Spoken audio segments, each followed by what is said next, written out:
बल्ल मेरो पनि बाइक आयो ल। ओइ त गुच्चा खेल्न किन आज? ओए नयाँ नयाँ बाइक किनेर ओहो खोइ चलाउँ न। मेरो नयाँ बाइक नछु ल, मेरो नयाँ बाइक छुँदो रहेछ। यसलाई त नछुवा कि ठिक क्या, कहिले नहुँदैन यो। तिम्रो नयाँ बाइक हो? तनु त जा, पोर हात लाउँदो रहेछ कति न। सँगै कट्टु लाएर हुर्केको तिमी त अब ठुलो भएछौ है साथी। तँभन्दा ठुलै छु त, हाइट हेर्न आफ्नो।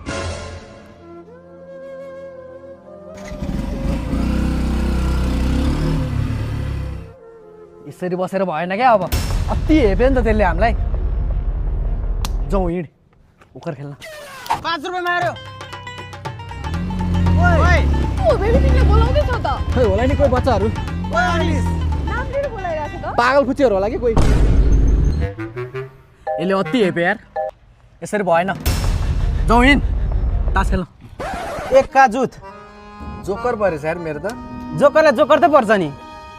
वाह, त पनि अब मलाई हेप्ने भइस होइन। त्यो त अब बाइक किनेर अब त्यसको भुइँमा खुट्टै छैन। त पनि अब पहिला मेरो साइकलमा सबैजना अटाउँथे, अहिले म उसको बाइकको ट्याङ्कीमा नै अटाएँ। ट्याङ्की के टायरमा नै अटाइन है। त्यही त भने, त्यसले कहाँबाट ल्याएछ यार त्यस्तो दामी बाइक? ओइ त्यो अनिस गर्लफ्रेन्ड होइन भने होइन? हो त नि। हिँड्ने एकचोटि गएर सोधौँ यार, त्यसको बल त जग्गा नि बेचेको थिएन। कहाँबाट ल्यायो यार त्यस्तो दामी बाइक? खोइ कहाँबाट ल्यायो यार, हिँड जाउँ त सोधौँ।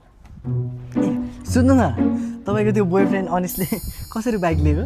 त्यो सोध्नु छ कि यामाहामा अहिले इजी फाइनेन्स एभाइलेबल छ कि मात्र 7.99%मा आफूलाई मन परेको बाइक र स्कुटर लिन सकिन्छ।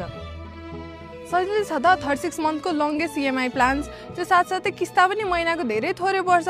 अनि डकुमेन्ट्सहरू पनि त्यस्तो केही चाहिँदैन क्या, सिटिजनसिप कपी, फोटो अनि त्यस्तो बेसिक डिटेल्स भए पुग्छ। हो र?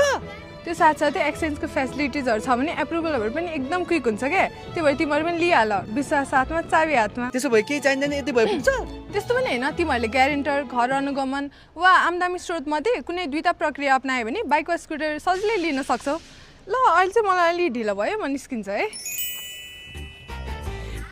सही हो यार, म किन्छु। तर अहिले मेरो लाइसेन्स छैन क्या, म 2-3 महिनापछि किन्छु। तर किन्छु। त किन न त, तैँले किन्नु र मैले किन्ने एउटै त हो नि। हुन्छ। ओइ को बेबी तिमीलाई बोलाइरहेको छ त। के होला नि टोलको बुच्चाहरू? ओइ निराजन, फेरि तिम्रै नामले बोलाइरहेको छ। त्यस्तै के त पागल बच्चाहरू।